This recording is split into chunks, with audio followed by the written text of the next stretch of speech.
Hello everyone.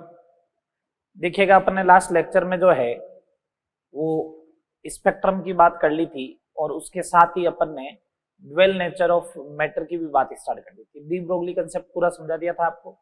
आज अपन बात करने जा रहे हैं क्वांटम नंबर से रिलेटेड। उससे पहले एक हाइजेनबर्ग का अनसर्टेनिटी प्रिंसिपल कर लेते हैं और उसके बाद अपन क्वांटम नंबर स्टार्ट करेंगे। देखिए, हाइजेनबर्ग अनसर्टेनिटी प्रिंसिपल।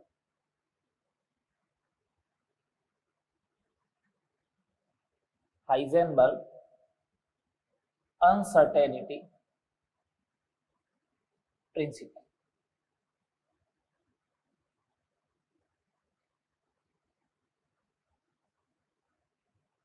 क्या बोलता है ये principal?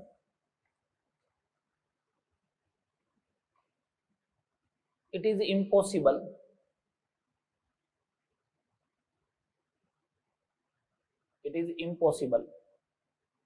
to determine it is impossible to determine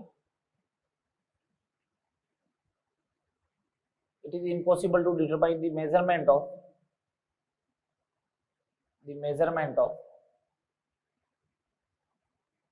position and velocity of microscopic particle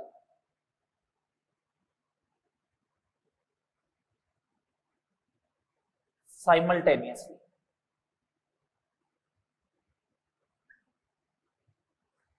क्या बोलता है ये? इट इज इम्पॉसिबल टू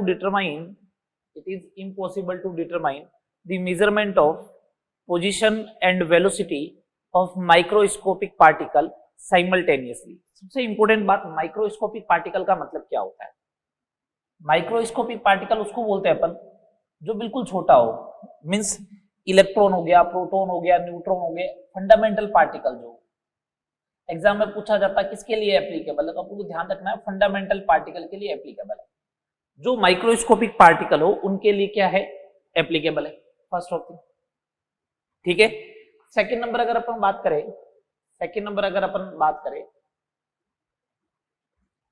कि है क्या, तो ये प्रिंसिपल ये बोलता है कि अगर कोई फंडामेंटल पार्टिकल हो या माइक्रोस्कोपिक पार्टिकल हो, आपको ऐसा बोला जाए एक ही साथ एक ही टाइम पे एट द सेम मोमेंट उसकी वेलोसिटी और उसकी पोजीशन को एक्यूरेट मेजरमेंट करना है, तो ये पॉसिबल नहीं है। अगर आपने वेलोसिटी का एग्जैक्ट मेजरमेंट कर लिया तो पोजीशन में अनसर्टेनिटी मैक्सिमम होगी, और अगर पोजीशन का मेजरमेंट अगर आपने एक्यूरेट कर लिया तो मोमेंटम या फिर वेलोसिटी में अनसर्टेनिटी क्या होगी? बहुत ज्यादा होगी। तो इसका मैथमेटिकल फॉर्मेट है delta x into delta p is greater than equal to H upon 4 pi. Delta x into delta p is greater than equal to H upon 4 pi. This is mathematical form of Heisenberg uncertainty principle. Delta x is uncertainty in position, delta p is uncertainty in momentum, h Planck constant है ये। इसको ऐसे भी लिखा जा सकता है delta x, इसको लिख दिया m into delta v। Mass के मेजरमेंट में तो अनसर्टेनिटी होगी नहीं कभी, तो delta x into delta v is greater than equal to h upon 4 pi m। ये भी हो सकता है। जब न्यूमेरिकल करूंगा तो इक्वल टू ले लूंगा साइड। हाँ, सेकंड नंबर एक बात और सुनिए, हाइजेनबर्ग अनसर्टेनिटी प्रिंसिपल उन सबके लिए एप्लीकेबल है।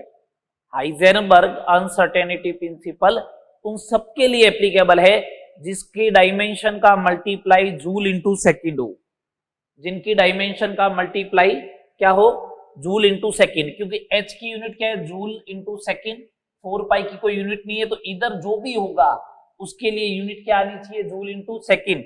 तो ये भी है delta E into delta t is greater than equal to h upon 4 pi. ये भी मेडिकल में क्वेश्चन आ चुका है कि हाइजेनबर्ग का अनसर्टेनिटी प्रिंसिपल का मैथमेटिकल फॉर्म क्या है, तो उस समय ये दे नहीं रखा था।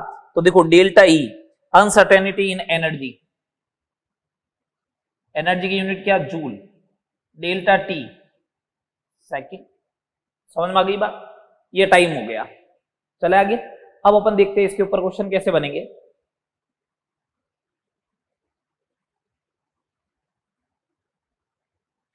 जैसे फर्स्ट नंबर क्वेश्चन,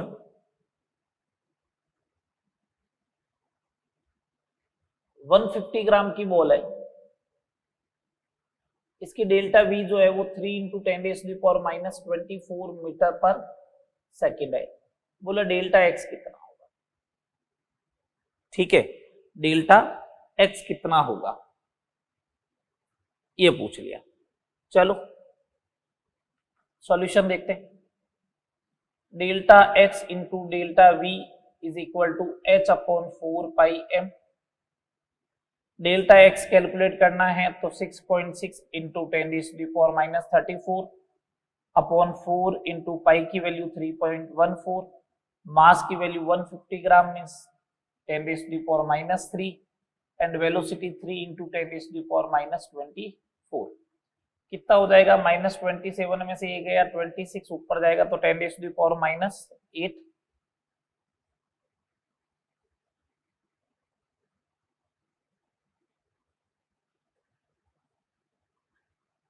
ये कितना हो गया 180 540।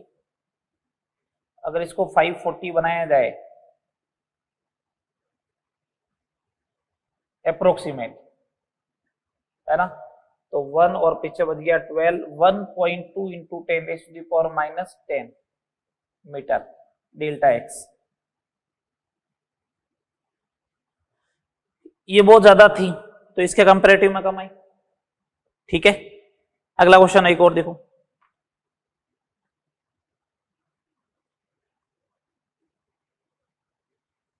मेरे को अगर ऐसा बोल दे एक इलेक्ट्रॉन है, electron moves with the speed of 25 meter पर सेकेंड, ऐसा बोल दिया। अब इलेक्ट्रॉन की स्पीड इतनी होती नहीं है, मैंने तो एक हाइपोथेटिकल क्वेश्चन बना के दे रहा हूं, ठीक है। Uncertainty in velocity is, uncertainty in velocity is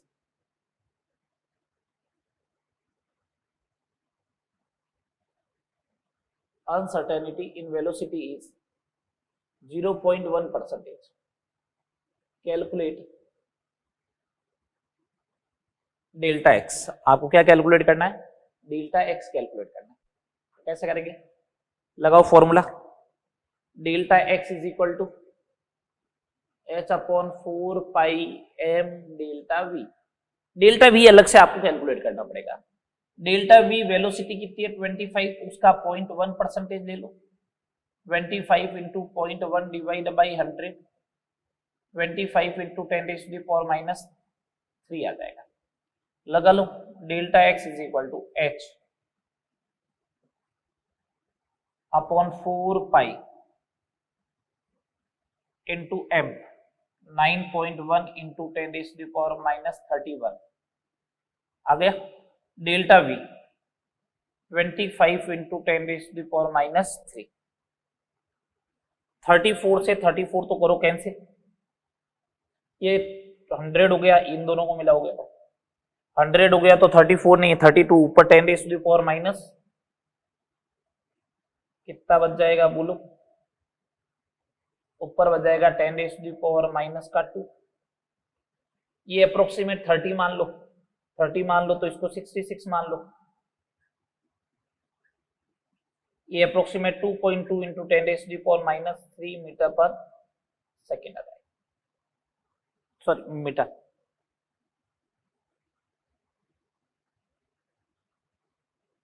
ये आ जाएगा, ऐसे कैलकुलेशन आपको करनी है, ठीक है बात। चले आगे, चलो अगले क्वेश्चन देखो।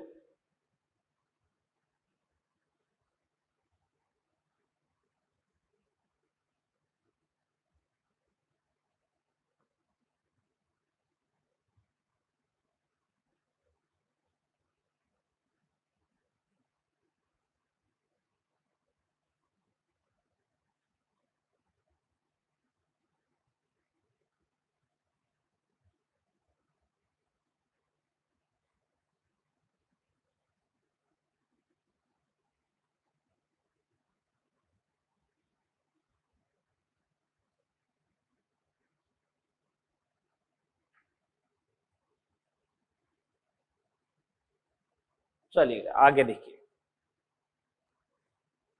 क्वेश्चन नंबर 3, डेल्टा एक्स बराबर डेल्टा वी है, देन कैलकुलेट डेल्टा एक्स, ऐसा पूछते हैं। तो क्या करोगे, delta x into delta p होता है is equal to H upon 4 pi, delta x into delta v होता है एच अपॉन 4 पाई एम, ये डेल्टा एक्स का हो गया स्क्वायर, तो ये delta x is equal to 1/2 under root h upon pi into M, ये हो जाए। सिंपल सा क्वेश्चन है, जैसा बोला वैसे करते जाओ। अगला क्वेश्चन ये पूछा,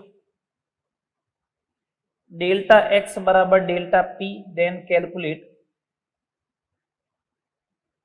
डेल्टा वी, इस टाइप से पूछा। ठीक है, तो एक काम करो, delta x into delta p is equal to H upon 4 pi, दोनों बराबर हो गया, तो डेल्टा पी का square is equal to H upon 4 pi, इसको एम स्क्वायर डेल्टा वी का स्क्वायर लिख दो, एच अपॉन 4 पाई, तो delta v is equal to कितना हो जाएगा बताओ, 1/2m under root h upon pi. बोलो हाँ या ना, समझ में आया? ठीक है, ये सिंपल सिंपल से क्वेश्चन बनेंगे इनके ऊपर, ये दोनों क्वेश्चन बहुत फेमस है इसके। ठीक है, कर दोगे अप्लाई? बस ध्यान ये रखना है किसके लिए एप्लीकेबल होगा, ध्यान क्या रखना किसके लिए एप्लीकेबल है, माइक्रोस्कोपिक पार्टिकल, नॉट मैक्रोस्कोपिक, बस इस चीज का आपको ध्यान रहे। ठीक है, चलो अब आगे बात करते हैं अपन। अब अपन बात करते हैं क्वांटम नंबर से पहले wave mechanical model, then quantum number.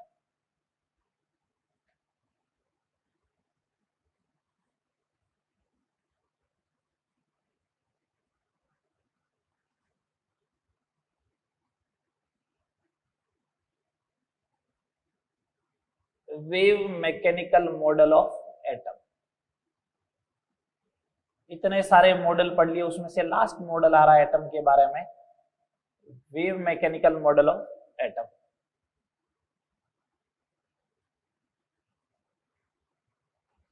Wave mechanical model of atom, इसके बारे में अपन बात करते हैं। ठीक है, क्या है ये?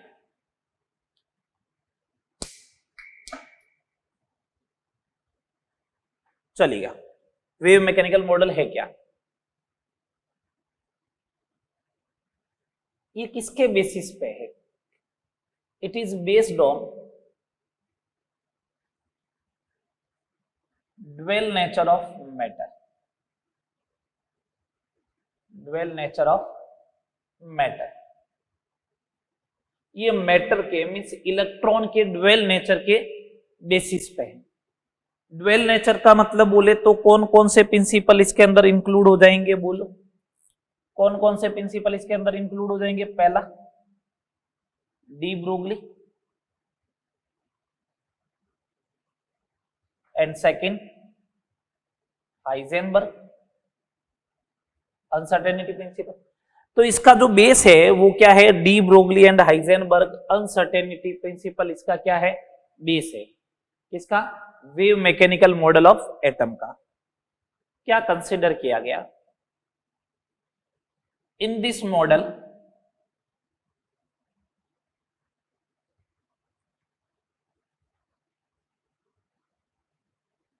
Electron is consider as three-dimensional wave, three-dimensional wave around the nucleus।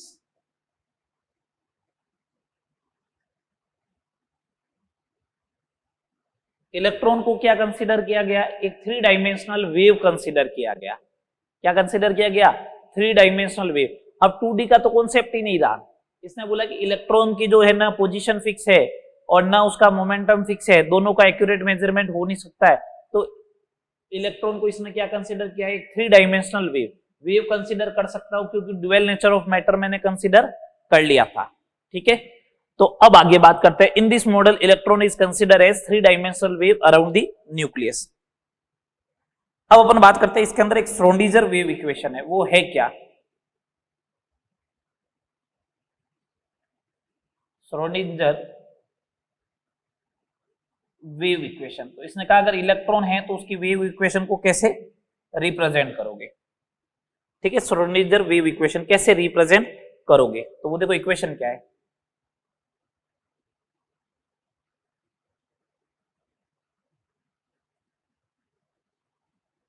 बस इक्वेशन ध्यान में रखनी है।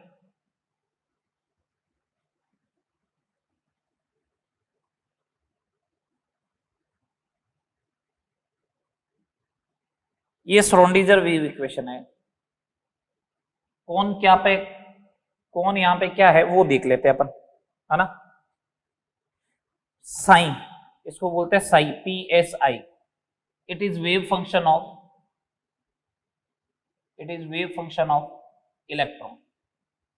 ठीक है, एक्स वाई जेड कोऑर्डिनेट। ये डेल, डेल का मतलब होता है partial differentiation. H Planck constant है, मास ऑफ इलेक्ट्रॉन है E, total energy V, potential energy.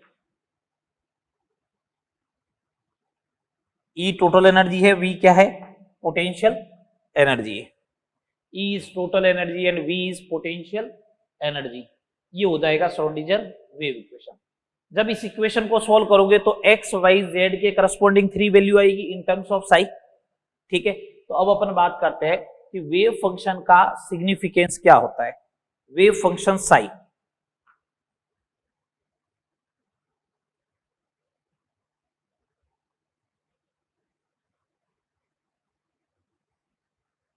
अपन ने बोला 3 डायमेंशनल वेव है। 3 डायमेंशनल वेव है तो वेव को तो ऐसे बनाएंगे अपन, ये ऐसे बनाएंगे। तो इसका जो मैग्नीट्यूड होता है, एम्पलीट्यूड होता है वेव का, उसी को अपन क्या बोलते हैं? वेव फंक्शन बोलते हैं। तो wave function it is the amplitude of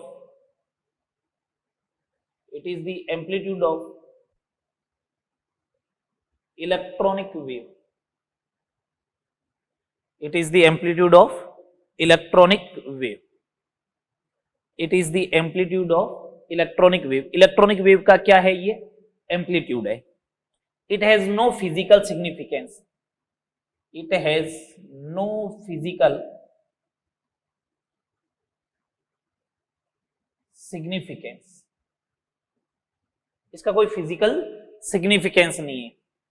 ये ओनली फॉर इलेक्ट्रॉनिक वेव के एम्पलीट्यूड को रिप्रेजेंट करता है। अब वेव है तो इस साइड में जाएगा तो प्लस वैल्यू होगी, इस साइड में जाएगा तो नेगेटिव वैल्यू होगी। तो साई की वैल्यू या तो पॉजिटिव भी हो सकती है और नेगेटिव भी हो सकती है। बात clear?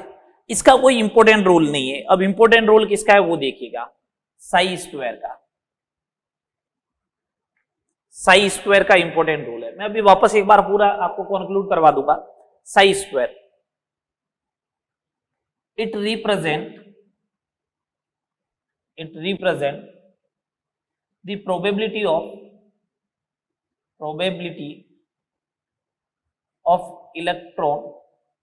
of finding electron around the nucleus in atom। इसका मतलब जहां पे साई स्क्वायर की वैल्यू मैक्सिमम होगी वहां पे इलेक्ट्रॉन फाइंड प्रोबेबिलिटी जो होगी वो क्या होगी? मैक्सिमम होगी। जहां पे साई स्क्वायर की वैल्यू मैक्सिमम होगी वहां पे इलेक्ट्रॉन के फाइंड होने की प्रोबेबिलिटी क्या है? मैक्सिमम है। इसका मतलब तो यही हुआ। अब सुने बात को, साई स्क्वायर की जो वैल्यू होगी, देखो नेगेटिव में तो होनी नहीं है। प्रोबेबिलिटी की वैल्यू कहां से लेके कहां तक होती है? 0 to 1। तो साई स्क्वायर किसको रिप्रेजेंट करेगा? It represent the probability of finding electron. It represent the probability of finding electron around the nucleus in atom। ठीक है, चलिए आगे बात करते हैं। Next, orbital. यही से ऑर्बिटल का डेवलपमेंट हुआ। क्या है orbital? It is the space around the nucleus in 3 dimension where probability of finding electron is maximum. ये एक ऐसा स्पेस है, it is the space around the nucleus, ये एक ऐसा स्पेस है around the nucleus in 3 dimensional where probability of finding electron is maximum, जहां पे इलेक्ट्रॉन के फाइंड होने की प्रोबेबिलिटी क्या हो, मैक्सिमम हो। तो इलेक्ट्रॉन के फाइंड होने की प्रोबेबिलिटी तो साई स्क्वायर से रिप्रेजेंट करते हैं, इसका मतलब साई स्क्वायर जहां पे मैक्सिमम होगा उसी को अपन क्या बोलेंगे, ऑर्बिटल बोलेंगे। ऑर्बिटल इज 2D और 3D, orbital is 2 dimensional concept और 3 dimensional concept, orbital is 3 dimensional concept. ठीक है बात, बेसिक डिफरेंस है ऑर्बिट और ऑर्बिटल में। Orbit is 2 dimensional concept and orbital is 3 dimensional concept. ठीक है बात, तो ये था wave mechanical model of atom, में समराइज कर रहा हूं, सुने बात को। वेव मैकेनिकल मॉडल जो है वो ड्वेल नेचर ऑफ मैटर के ऊपर डिपेंड है, पूरा का पूरा उसके बेसिस पे। ड्वेल नेचर बोले तो de Broglie concept and Heisenberg uncertainty principle. इसका मतलब इलेक्ट्रॉन जो पहले अपन बोल रहे थे ना बोर एटॉमिक मॉडल में कि इलेक्ट्रॉन एक फिक्स सर्कुलर पाथ में रिवॉल्व करता, तो इसने कहा नहीं, फिक्स सर्कुलर पाथ तो हो ही नहीं सकता है। अगर उसका मोमेंटम आपने एग्जैक्ट कैलकुलेट कर लिया तो उसका पाथ फिर कैसे फिक्स हो गया, उसकी पोजीशन कैसे फिक्स हो गई, तो इसने कहा ऐसा तो नहीं है, ये कोई रीजन में मिलेगा, अपन बोलेंगे इस रीजन में मिल सकता है, एग्जैक्ट वैल्यू नहीं बता सकता हो। तो यही चीज अब यहाँ पे अप्लाई होगी। फिर ये मॉडल जो है वो किसके बेसिस पे माना गया, इस मॉडल में ये कंसिडर किया गया, इस मॉडल में ये कंसीडर किया गया कि इलेक्ट्रॉन एक 3 डायमेंशनल वेव है। इलेक्ट्रॉन क्या है, 3 डायमेंशनल वेव है, ड्वेल नेचर है तो 3 डायमेंशनल वेव कंसीडर किया गया। और श्रोडिंगर ने इस वेव की इक्वेशन दी, del square psi upon del X square, del square psi upon del Y square, del square psi upon del Z square plus 8 pi square M upon H square E minus V into psi equal to 0। जब इस equation का solve करोगे तो 3 variable आएंगे, x Y Z की value आने वाली है, इसी के करस्पॉन्डिंग 3 क्वांटम नंबर भी आएगी।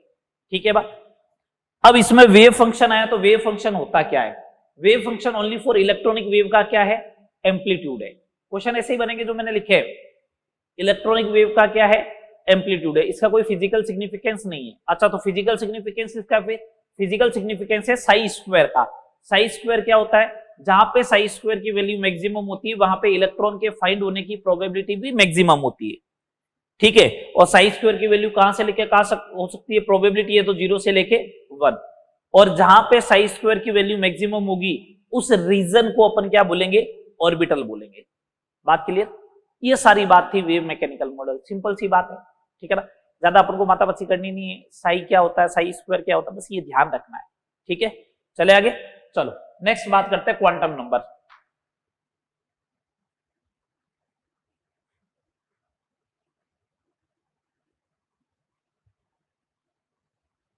नेक्स्ट बात करें क्वांटम नंबर की।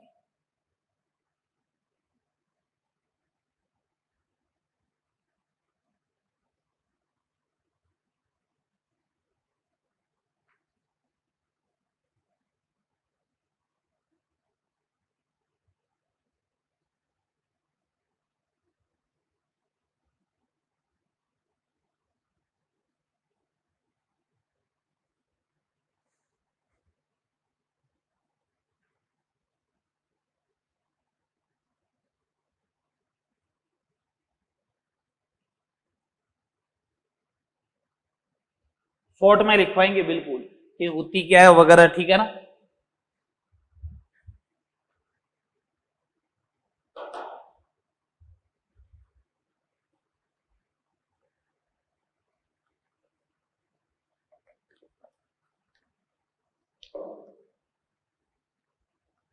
देखिए इधर क्वांटम नंबर क्या है, कैसे है, क्वांटम नंबर आया क्यों, कहां से ये कंसेप्ट डेवलप हुआ।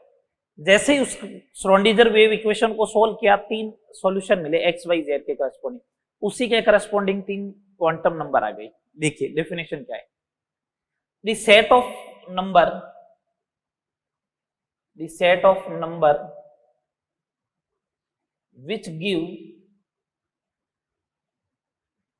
which give the complete information which give the complete information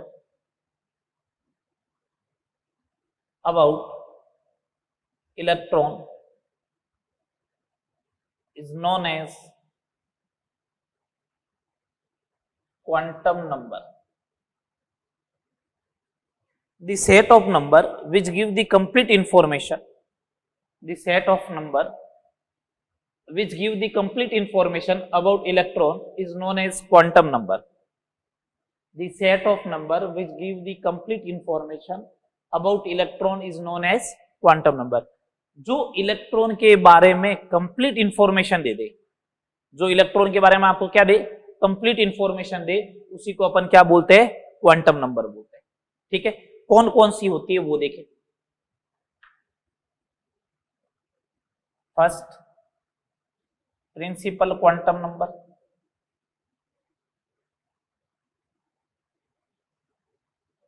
N. Second, azimuthal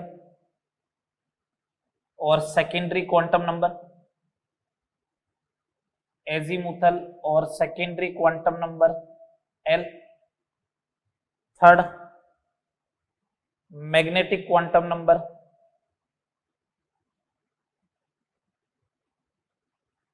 M.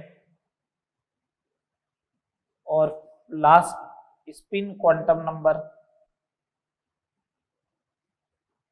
S. चार क्वांटम नंबर हो गई, principal quantum number N, azimuthal quantum number L, magnetic quantum number M and spin quantum number S. ये तीनों जो है, ये तीनों solution of Schrodinger wave equation है। श्रोडिंगर वेव इक्वेशन को जब सॉल्यूशन किया गया तो तीन वेरिएबल के करस्पॉन्डिंग तीन वैल्यू आई, उन तीन वैल्यू से ही principal, azimuthal and magnetic quantum number define हुआ है। ठीक है बात, चले अब एक एक को करके अपन पढ़ते हैं। ठीक है, फर्स्ट हेडिंग लगाइएगा principal quantum number. Principal quantum number,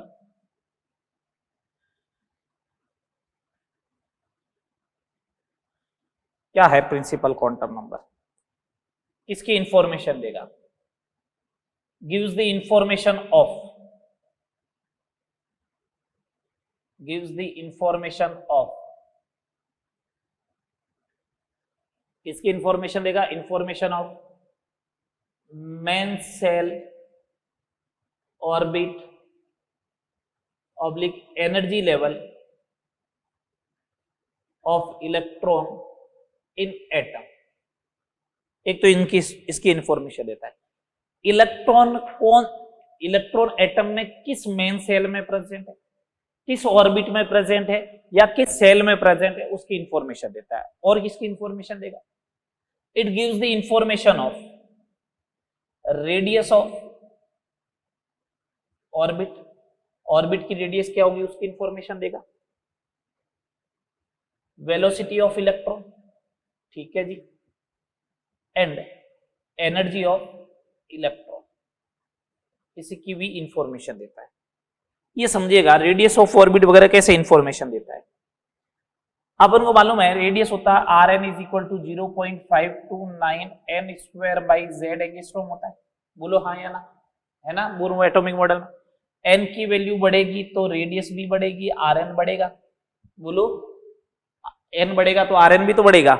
second देखो, वेलोसिटी की कैसे इंफॉर्मेशन देता है, V N is equal to 2.186 into 10⁶ Z by N metre पर सेकेंड, हाँ या ना, आएगा ये।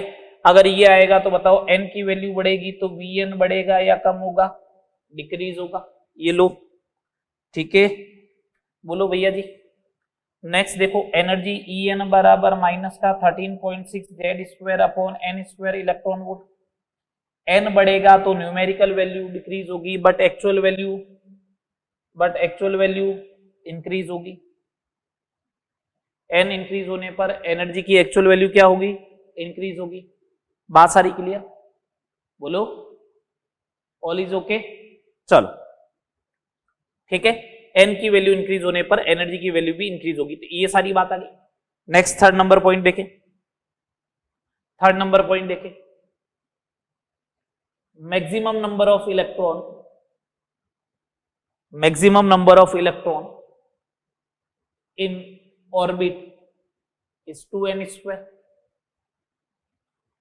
Fourth number point, orbit angular momentum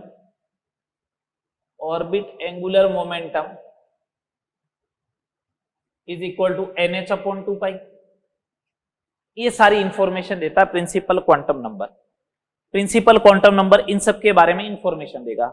ये अगर इंफॉर्मेशन दे रहा है तो सुने, अब मैंने यहां पे वैल्यू ऑफ n रखा,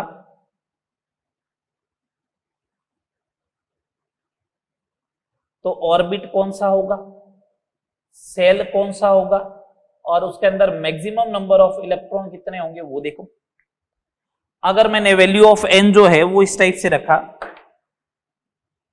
1 2 3 एंड 4 तक ले लेते हैं, चलो। तो ऑर्बिट कौन सा होगा, n कोई ऑर्बिट बोलते हैं, 1 2 3 4 लिखते हैं तो ऑर्बिट बोलते हैं, पहले भी समझा चुका हूं, है ना। ऑर्बिट और सेल बोलते हैं K L M and n को। अच्छा, maximum number of electron 2n square, value put करते जाओ, 2 8 18 एंड 32, यही आएगा। ये प्रिंसिपल क्वांटम नंबर से रिलेटेड सारी इंफॉर्मेशन आ गई। तो किस किस की इंफॉर्मेशन देता है, एनर्जी लेवल बोलो, ऑर्बिट बोलो, सेल की इंफॉर्मेशन देगा, रेडियस ऑफ ऑर्बिट की इंफॉर्मेशन देगा, वेलोसिटी ऑफ इलेक्ट्रॉन की एंड एनर्जी ऑफ इलेक्ट्रॉन की इंफॉर्मेशन देगा। बात क्लियर, हाँ या ना, ओके मामला। चलो आगे सेकंड देखते हैं, azimuthal quantum number.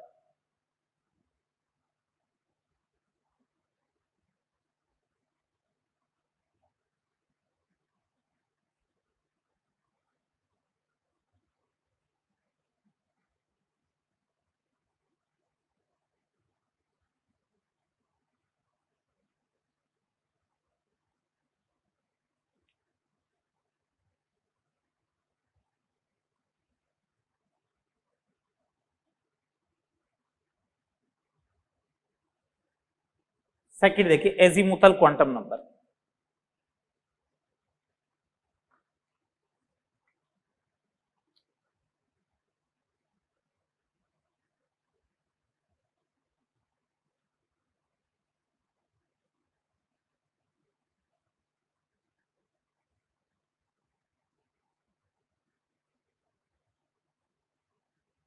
Azimuthal quantum number L, क्या पढ़ रहे हैं, एजीमुथल क्वांटम नंबर L। देखिए, एजीमुथल क्वांटम नंबर की बात करें L की, तो किस किस की इंफॉर्मेशन देता है, gives the information of subshell of electron, electron के सबसेल के बारे में इंफॉर्मेशन देता है। Second number, it gives the information of shape of subshell और ऑर्बिटल, शेप के बारे में भी इंफॉर्मेशन देता है, ठीक है। Third number point, value of L 0 to n-1, इसका मतलब n के इक्वल तो कभी भी नहीं होगा, 0 से स्टार्ट होगा और n-1 तक चलेगा। तो value of L 0 to n-1। आगे देखो, आगे और क्या देखो, वैल्यू ऑफ L होगी 0 to n-1। नेक्स्ट बात अगर करें अपन, value of L 0 to n-1, maximum number of electron in subshell, वो होता है 2 into 2l+1। Next point, orbital angular momentum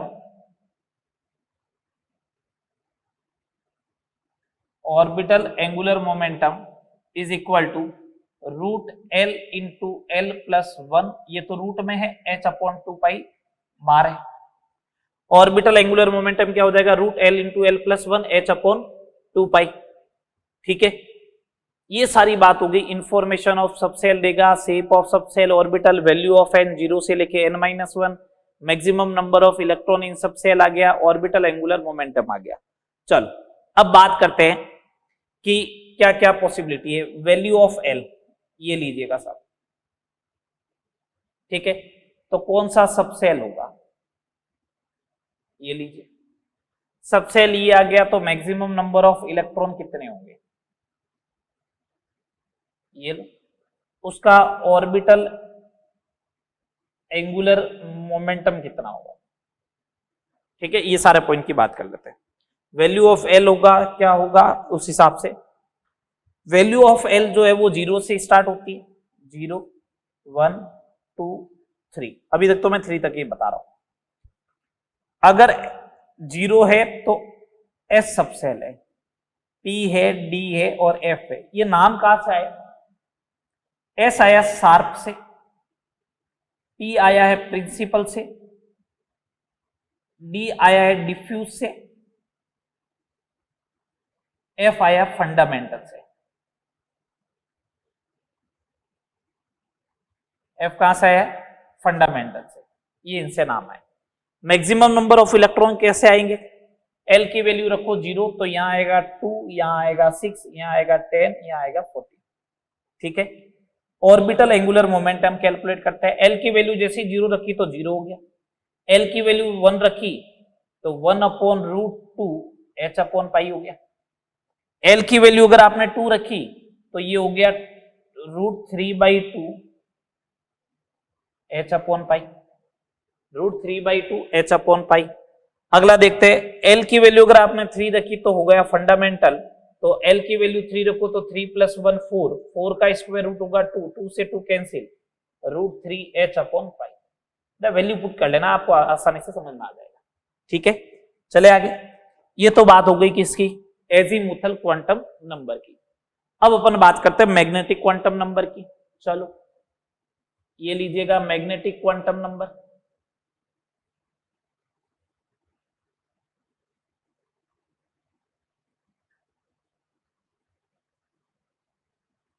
magnetic quantum number, ठीक है। मैग्नेटिक क्वांटम नंबर होता क्या, सिंबल m लिखो या फिर ml, इस टाइप से भी लिखा जाता है, m या फिर ml, इस टाइप से सिंबल लिखा जाता है इसका, ठीक है। किस किस की इंफॉर्मेशन देगा देखते हैं। It gives the information of orientation of electron, orientation of electron in 3 dimension. अब ये ओरिएंटेशन ऑफ इलेक्ट्रॉन होता क्या है वो समझे। अगर एक इलेक्ट्रॉन जो है वो न्यूक्लियस के चारों ओर रिवॉल्व कर रहा है तो चार्ज पार्टिकल है, मूविंग है, तो क्या करेगा, अपना मैग्नेटिक फील्ड जनरेट करेगा। अगर कोई इलेक्ट्रॉन है, मूविंग है, चार्ज पार्टिकल है, मूविंग में है, मोशन में है, तो इसका मतलब वो क्या करेगा, एक मैग्नेटिक फील्ड क्या करेगा, जनरेट करेगा। इस मैग्नेटिक फील्ड को, इलेक्ट्रॉन की वजह से मैग्नेटिक फील्ड को अगर एक एक्सटर्नल मैग्नेटिक फील्ड में रखा जाए तो वो उससे अट्रैक्ट होता है, रिपेल होता है, तो इलेक्ट्रॉन कौन सी डायरेक्शन में जाता है उसी को अपन क्या बोलते हैं, ओरिएंटेशन। तो ये किसको रिप्रेजेंट करेगा, एक्सटर्नल मैग्नेटिक फील्ड की प्रेजेंस में किस ओरिएंटेशन को रिप्रेजेंट करता है उसी को अपन क्या बोलते हैं, magnetic quantum number. Information of orientation of electron in 3 dimension, it means it gives the information of orbital, information of orbital, ठीक है। हाँ, एक बात मैं इधर बताना भूल गया था, इनके शेप क्या होंगे, इनके शेप बताना भूल गया था मैं। शेप देखिएगा, एस है तो स्फेरिकल होगा, पी है तो डंबेल होगा, डी डबल डंबेल होता है,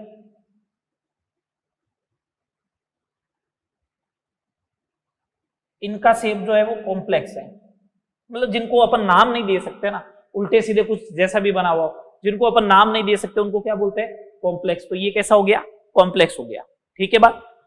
तो मैग्नेटिक क्वांटम नंबर के बारे में बात कर रहे थे। Information of orientation of electron in 3 dimension देता है, किसकी इंफॉर्मेशन देता है, ऑर्बिटल की। चलिए, value of m -L2 + L including including 0, value of m -L2 + L including zero, zero साथ में क्या करना है आपको, इंक्लूड करना है। तो वैल्यू ऑफ m होगा -L2 plus L including zero, उसी को अपन क्या बोलते हैं, मैग्नेटिक क्वांटम नंबर की रेंज होगी। चलिए आगे बात करते हैं। Maximum number of electron in orbital कितने होंगे, 2। कितने होंगे, 2 ही होंगे। ठीक है, अब समझे इसको। अब अपन इसको समझने की ट्राई करते हैं। देखिएगा इधर मैंने यहां पे लिया वैल्यू ऑफ n, तो इधर ले रहा हूं वैल्यू ऑफ l, इधर ले रहा हूं वैल्यू ऑफ m। ठीक है, और यहां पे देख लेंगे ऑर्बिटल कौन कौन से हुए, ये कितने नंबर ऑफ ऑर्बिटल्स हुए। जैसे n की वैल्यू आपने सबसे पहले 1 रखी, n तो 0 पॉसिबल ही नहीं, तो n की वैल्यू जैसे अगर आपने 1 रखी, उस कंडीशन में होगा क्या, वैल्यू ऑफ l क्या हो जाएगी, 0। 0 होगा तो कौन सा सबसेल होगा, s सबसेल हो गया। s सबसेल, l की वैल्यू 0 तो m की वैल्यू -0 से +0, इसका मतलब 0 ही होगी, तो ये लो 0। तो इसका मतलब m की एक वैल्यू एक ऑर्बिटल को रिप्रेजेंट करता है, तो s का एक ही ऑर्बिटल होगा, 1 ऑर्बिटल ऑफ s। s का एक ही ऑर्बिटल होता है, s का कितना ऑर्बिटल होता है, ओनली 1 ऑर्बिटल होता है। आगे बात करो, l की वैल्यू आपने रखी 2, तो 2 रखी तो होगा क्या, l की वैल्यू होगी एक तो 0 और एक होगी 1। मैं 0 के करस्पॉन्डिंग बात कर चुका हूं, वही s सबसेल होगा, m की वैल्यू 0 होगी और एक ऑर्बिटल आएगा। मैं 1 के करस्पॉन्डिंग बात कर रहा हूं, p सबसेल है, क्या है, p सबसेल है। अगर p सबसेल है, l के करस्पॉन्डिंग वैल्यू आई 1, p सबसेल है, तो m की वैल्यू क्या होगी, -1 +1 एंड 0। -1 से लेके +1 तक, तो -1 0 +1 आएगा, 3 वैल्यू होगी। इसका मतलब p के 3 ऑर्बिटल हो गए, 3 ऑर्बिटल ऑफ p। अब कौन कौन से वो बात करते हैं, px py and pz, px py and pz, ये 3 ऑर्बिटल हो गए। अब ये 3 ऑर्बिटल हुए तो ध्यान रखना, अब m की वैल्यू एक एक रिप्रेजेंट होगा। pz के लिए ध्यान रखिए, बेसिकली pz के लिए m इज इक्वल टू क्या होगा, 0। इसके लिए इन दोनों के लिए +1 -1 कुछ भी दे दो, कोई फर्क नहीं पड़ने वाला है। px के लिए +1 दे रहे हो तो भी कोई दिक्कत नहीं, px के लिए -1 दे रहे हो तो भी दिक्कत नहीं। 0 मत देना, 0 ओनली फॉर किसके लिए है, pz के लिए। बात आ रही समझ में। चलो अगर मैंने रखा n की वैल्यू 3, तो उस कंडीशन में l की वैल्यू क्या होगी, 0 भी होगी, 1 भी होगी, 2 भी होगी। 0 1 के करस्पॉन्डिंग बात कर चुके, अब बात करते हैं d सबसेल होगा 2 के करस्पॉन्डिंग। अगर ये आया है तो बताइए, जब l की वैल्यू 2 होती है तो m की वैल्यू -2 -1 0 +1 +2 ये होगी। कितनी वैल्यू आई, 5। इसका मतलब 5 ऑर्बिटल्स होंगे ऑफ d सबसेल, 5 ऑर्बिटल्स होंगे किसके, d सबसेल के। कौन कौन से होंगे अब वो देखो,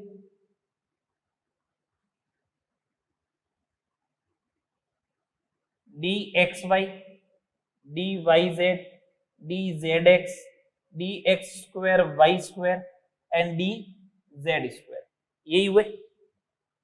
ठीक है, बस आपको तो ध्यान ये रखना है, dz2 के करस्पॉन्डिंग m की वैल्यू क्या आएगी, 0 आएगी, बाकी किसी से अपन को लेना देना नहीं। dz2 के करस्पॉन्डिंग m की वैल्यू क्या आएगी, 0 आएगी, बाकी किसी से कोई लेना देना नहीं है। बात क्लियर। चलो आगे, n की वैल्यू देखो नेक्स्ट 4 हो जाए, तो इसका मतलब m की वैल्यू क्या होगी, l की वैल्यू सॉरी 0 1 2 3, 3 के करस्पॉन्डिंग f सबसेल, 3 के करस्पॉन्डिंग f सबसेल हुआ, तो इसके करस्पॉन्डिंग m की वैल्यू -3 -2 -1 0 1 2 एंड 3। इसका मतलब कितने ऑर्बिटल्स हो गए, 7 ऑर्बिटल्स हो गए ऑफ f सबसेल। एफ सब सेल के कितने ऑर्बिटल्स है? 7 ऑर्बिटल है। कितने ऑर्बिटल है? 7। ये सारी बात हो गई, ठीक है बात। ये value of L N L M M के आगे इस टाइप से अपन को डील करनी। तो मेरे को ये मालूम चल गया एस का 1 ऑर्बिटल होता है, पी का 3 होता है, डी का 5 होता है, एफ का 7 होता है। आगे अगर जी आएगा तो उसका 9 होगा, एच होगा तो 11 होगा। बात क्लियर सारी?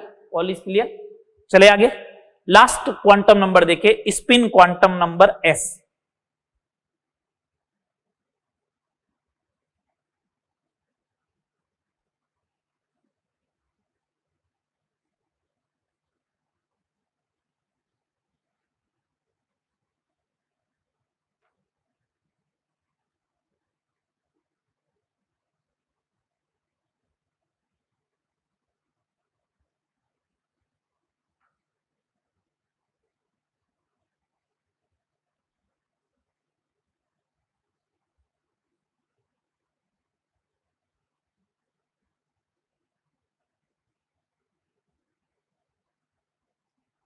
चले चलो,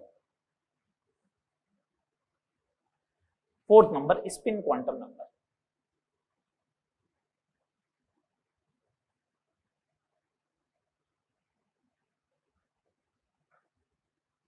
एस। एक्चुअल में होता क्या है, एक्चुअल में था क्या कि इलेक्ट्रॉन जो रिवॉल्व कर रहा था ना, तो इलेक्ट्रॉन तो रिवॉल्व ऐसे करता है अराउंड द न्यूक्लियस। तो जब इलेक्ट्रॉन रिवॉल्व करता ना तो अपने एक्सिस पे रोटेट भी होता है इस साइड से, ये ऐसे रिवॉल्व करता है। इसका मतलब वो खुद अपनी एक्सिस पे रोटेट भी करता है, और अपनी एक्सिस पे रोटेशन को जो है वो कौन रिप्रेजेंट करता है? Spin quantum number. तो बेसिकली ये हो जाएगा, it represent the actual rotation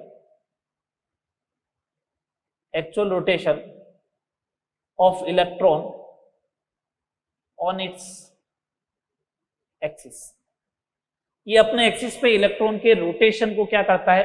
represent करता है, एक्चुअल रोटेशन को। ये इस टाइप से जो रोटेट होता है। अब रोटेशन दो ही डायरेक्शन में, या तो क्लॉकवाइज या एंटी क्लॉकवाइज, है ना? दो ही डायरेक्शन में। तो क्लॉकवाइज होने की क्या प्रोबेबिलिटी है? मैं क्या प्रोबेबिलिटी का सम 1 होता है। अगर प्रोबेबिलिटी का सम 1 होता है तो क्लॉकवाइज में हाफ हो जाएगा, एंटी क्लॉकवाइज में हाफ हो जाएगा। दोनों का सम करोगे तो 1 आ जाएगा। अच्छा, तो फिर डिसाइड कैसे होगा क्लॉकवाइज में हाफ प्लस हाफ मानना या एंटी क्लॉकवाइज में प्लस हाफ मानना? तो मैंने कहा ये काम करो ना, दोनों की डायरेक्शन अपोजिट है, तो एक को प्लस हाफ मान लो, दूसरे को माइनस हाफ मान लो, तो अपना मालूम चल जाएगा दो अपोजिट डायरेक्शन। तो वैल्यू ऑफ एस जो होती है, वैल्यू ऑफ एस जो होती है वो प्लस हाफ और माइनस हाफ ये होती है, प्लस हाफ और माइनस हाफ। बस इतना ही ध्यान रखना है स्पिन क्वांटम नंबर के बारे में, आपको और कोई ज्यादा इंफॉर्मेशन की जरूरत नहीं है। It represent the actual rotation of electron on its axis, and value of S जो होगा वो प्लस हाफ और माइनस हाफ होगा। ठीक है बात? चलिएगा, अब मैं कुछ आपको एडिशनल इंफॉर्मेशन दे रहा हूं, important fact related to quantum number, important points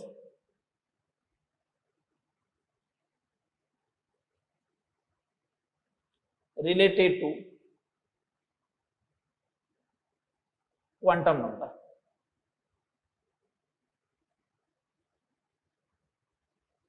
ठीक है, इंपोर्टेंट पॉइंट्स कौन से हैं जो related to quantum number, quantum number से रिलेटेड जो हो। देखो, first number point,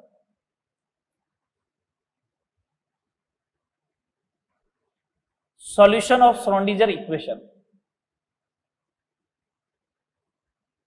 Schrodinger equation कौन कौन सी क्वांटम नंबर देगा? एन, एल एंड एफ, ये देगा।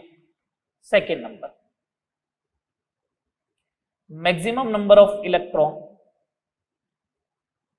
इन ऑर्बिट, क्या आया था? 2n²।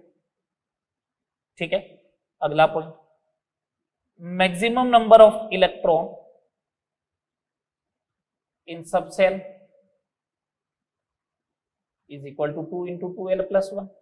ओके, ठीक है। अगला point, maximum number of electron in orbital is 2। ठीक है जी। अगला point, number of subshell in orbit. ये बात देखो, इसका फॉर्मूला बता रहा हूं। एक बात सोचो, जब अभी मैंने मैग्नेटिक क्वांटम नंबर लिखा है ना, उस वाले पैरा को देखना, n की वैल्यू 1 लिखी तो L0 एक ही सबसेल हुआ। जब n की वैल्यू मैंने 2 लिखी तो S और P सबसेल हुए। n की वैल्यू 3 लिखी तो S P D हुए। इसका मतलब नंबर ऑफ सबसेल n के बराबर नहीं हो रहा है क्या? n1 लिखा तो S सबसेल हुआ, n2 लिखा तो S और P दोनों हो गए थे। आ रही बात समझ में? Number of orbital in orbit n square. कैसे? फर्स्ट वाले में S सबसेल था, उसका एक ही ऑर्बिटल था, तो 1 का स्क्वायर 1 ही होगा। n बराबर 2 लिया तो S और P आया, S का 1 P का 3 हो गए 4, 2 का स्क्वायर 4। n इक्वल टू 3 तो S P D, S का 1 P का 3 D का 5 हो गए 9, 3 का स्क्वायर 9। चलिए आगे, number of orbital in subshell क्या हो जाएगा? 2l plus 1। कितना हो जाएगा? 2l plus 1। 2 into 2l plus 1 होता है तो 2l प्लस 1 हो जाएगा। ये number of orbital in subshell हो जाएगा। ठीक है, अगला नेक्स्ट पॉइंट,